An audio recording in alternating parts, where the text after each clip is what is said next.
Escaping a Hostile Work Environment by the book. My story starts off as mundane as anybody's. 5 years into working for an enormous corporation, my group was reorged.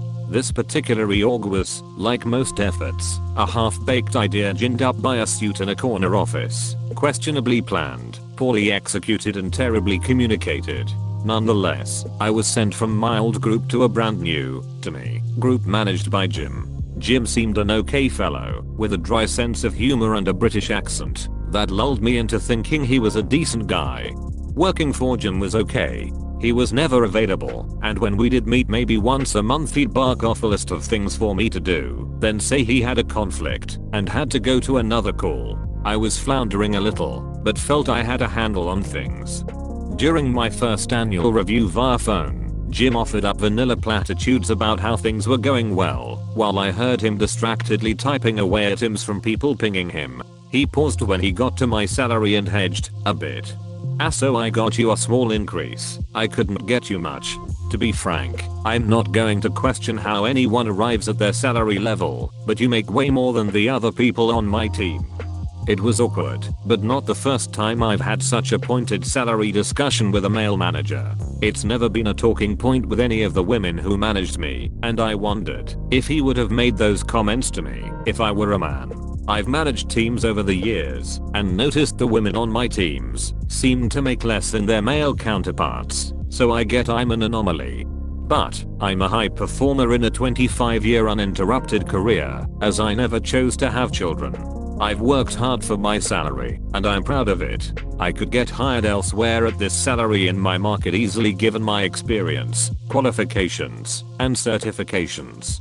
Shortly after our review, Jim moved on to work with my primary group of business partners, leaving me with no manager, just a 2-up manager I'd never met or spoken to. And that's when the shit hit the fan. Unbeknownst to me at the time, my salary was brought up in a discussion with his new team, the fine ladies who were managers of the teams I worked with in my business partner group. As it's been relayed to me, Jim didn't blurt out the specific details of course, but when one of the women complained about something I'd done, Jim said he was surprised there were issues, because I was the highest paid person on his, now former, team. He poisoned the well quite nicely for me.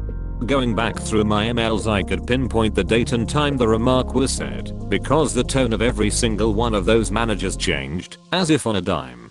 If I asked a question, I was berated because, "You're our most senior analyst. You should know that." Documentation that had sufficed before was suddenly all wrong. There were 2 particularly hostile culprits, Pat, who managed reporting on the systems we were migrating, and her underling PM, Wanda. Pat came at me quick, fangs bared, with a demand that I put together a plan to get us to the next generation of reporting which wasn't due to be released until 2021. The 2021 plan Wanda, her PM had put together, looked like notes on a greasy cocktail napkin, so Pat decided that, since I was the SME, I should do Wanda's work for her instead.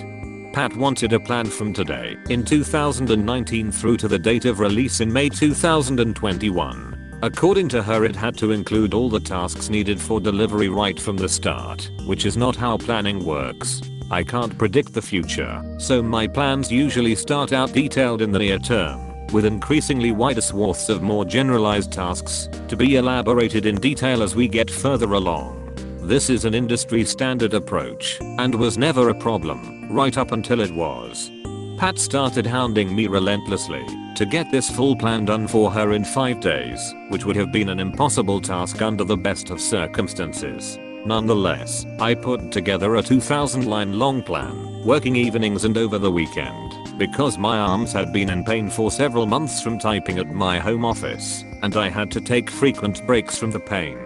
Note, I had been made a remote employee against my will, and when I was reorged I started asking for a desk back at work.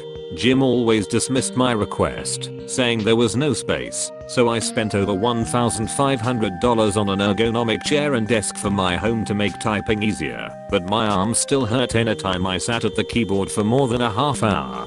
I had to backburner my more immediate, pressing work for upcoming releases in the next couple of months, because Pat told me I had to prioritize her work over everything else. I had no manager, to help redirect my priorities back to my other work, and when I tried to say it would have to wait until I finished my more pressing work, Pat sighed and bitterly said in front of a half dozen people including Wanda, "So you're our most senior SME and you're telling me you can't do the work?"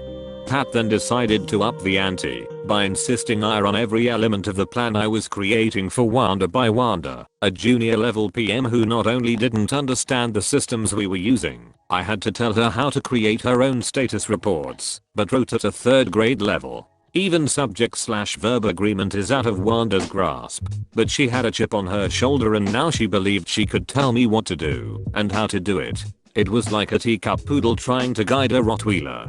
Wanda was immediately and clearly out of her element, and obviously so. As a result, every single time she was caught fucking up, she threw me right under the bus. She'd preemptively throw me under the bus too. Wanda's only talent was deflecting blame and painting herself as the victim. I didn't know what to do. I was having anxiety attacks. My heart would start racing to 145 BPM on the couch at night. When I started thinking about work, I was overwhelmed and my arms were killing me. And then the unthinkable happened. My mom suddenly died. When I told the team, they were not only completely unsympathetic, they were pissed. I had to take a week of bereavement and this too pissed them off as I was leaving the day before the deadline Pat had given me to finish Wanda's plan for the 2021 project. Instead of packing for the funeral or connecting with my family, I spent the 3 days before my leave working late nights trying to finish the plan. We met at 5 PM the day before I was to go on leave, where Pat and Wanda ripped into my plan and said they would work with another team member to fix all of my mistakes in the week I was gone. Finally free of the evil twins, I went on leave. And while on leave, my arm stopped hurting. After 6 weeks of physical therapy for my arm problems, just not typing for a while helped immensely. I had 2 days left before I had to go back to the hellhole, and I was dreading it. When the heart palpitations started up again, I knew I couldn't go back. At first, I decided I would just quit the day I was supposed to return. I didn't want to even give them 2 weeks notice. I hated them so much. They had been so cruel about me taking bereavement leave.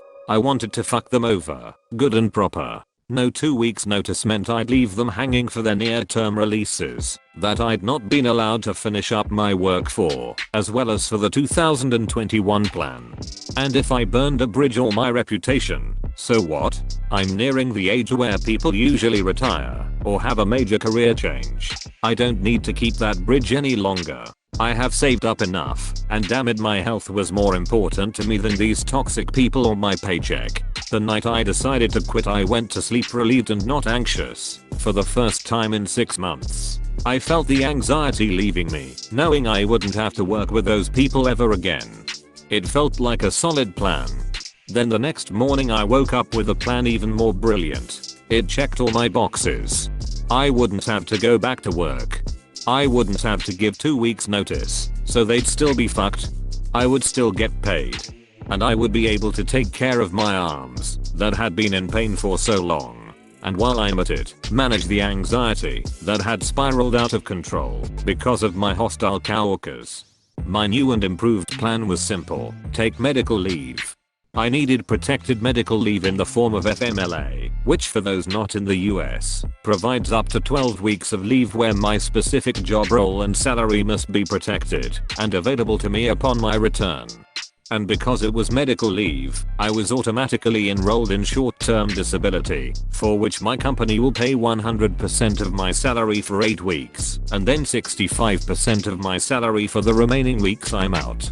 The best part of this plan is it fucks over all the people I want to fuck over, and it's all 100% legit. I had been having problems keeping up at work because of all the doctor's visits I had for my arms, physical therapy, regular therapy for my anxiety that had gotten out of control, and a psychiatrist. My health issues were eating into my workday, causing me to have to work early mornings, nights and weekends more than ever, and no doubt pissing off these people who thought I was making too much money to be deserving of any time off for doctor's appointments. My team got a new manager after 6 weeks, coincidentally just the day before I was to come back from bereavement. I was sneakily logged on to work every day to catch his name, and I stealthily dialed into the conference call where he was introduced to the team. My 2-up manager, that I've never spoken to, even said at the outset, "I think we have everyone on the bridge. This Jabis gonna kilm won't be here, she's on bereavement." I called up the administrators of our FMLA and short-term disability plans to file my claim. I got the forms and figured out which of my half-dozen doctors had to fill what out. My orthopedist signed me off for 12 weeks of absence straight away because she noted I'd been in pain since May, so it would likely take a while to heal. After talking with her, my PT and my psychiatrist, I will likely do physical therapy for 6 weeks and then enroll in a program for anxiety and stress management for the remaining 6 weeks before returning. All covered by my insurance and all free because I met my out-of-pocket maximum halfway through the year due to a hospital stay for a different medical issue. The night before I was due back, I sat there grinning while looking at the next morning's 8 AM calendar invite from Wanda. In her illiterate fashion she had written, "It is important all crucial partners makes every effort to attend this call."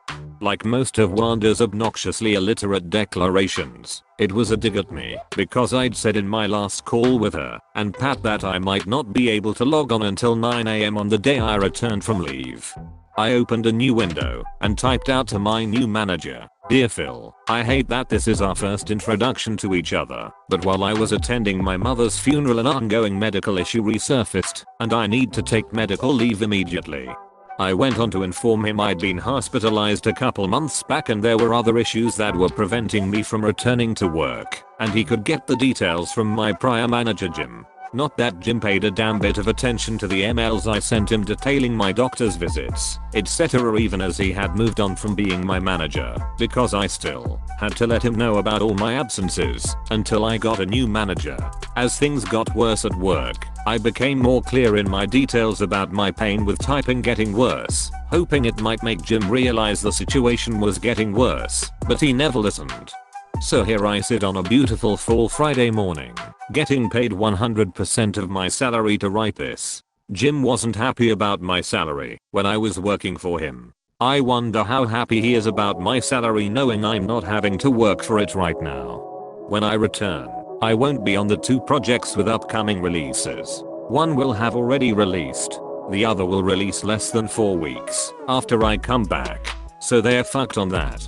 I wonder if they figured out the test documents for November haven't been signed off yet. I was supposed to finalize them for sign-off, but Pat forced me to prioritize Wanda's 2021 project over the November work, so the test documents are still sitting locally on my work desktop, under shade. I will also be returning with a requirement for accommodations, which I'm now entitled to as I've learned I qualify for them under the ADA. No more telling me I have to work from home or hunch over a table in the break room if I want to be in the office. I'm working with an occupational therapist to draft up what those accommodations will be, but a height adjustable desk, 2 large monitors, and a distraction-free workspace are the top line requirements. Meanwhile, my treatment plans include exercise, trail walks, both regular therapy and physical therapy, and a weekly massage as well. I've added in long visits to the library to read all the books I've been wanting to catch up on, and nice lunches a couple times a week to the mix. Several times throughout the day I'll look at my watch while walking the trails with my dog or just relaxing, and I smile broadly thinking about Pat and Wanda's important project plan for 2021. Wonder what poor sod they've roped in to help her finish it now. I still may just quit right after I return, or they can just fire me. I'd be indifferent about that. But at least this way I'll have milked 12 more weeks of pay out of these assholes, while benefiting from all the free medical and emotional assistance my insurance plan can buy. They say living well is the best revenge, and I can't think of a company or a group of people who deserve my ProRevenge more. TL. Doctor, arsehole boss moves to new role, poisons the well with my business partners by telling them I was the highest paid person on his prior team. They set out to make my life so miserable I almost quit. I decide instead to them over by the book, taking a much needed extended medical leave, leaving them hanging for their upcoming releases, all the while still collecting that highest paid salary for a good long while. I'd recommend sticking it out. Document everything. When they try and retaliate and eventually fire you, you'll have a good case for wrongful termination, harassment, hostile work environment, etc. Hit them where it hurts. If you quit, you won't be eligible for unemployment benefits. If you get fired, then you'll be eligible under certain circumstances. Wrongful termination is definitely an exception. It's also of course important to not let them get to you. Take everything in strides. Going to hijack this comment. This is a good comment, and include also recording conversations on your phone recorder and put it on the table face down. Not sure how US laws allow for recording anything, but if you feel like there's harassment, then it is worth thinking about it, especially after you return. I'm sure they will come up with sly comments early on. Better to record everything. In the end you can share another story for us. All the best with recovery and enjoy life. US laws are state to state for single party recording. Check your state.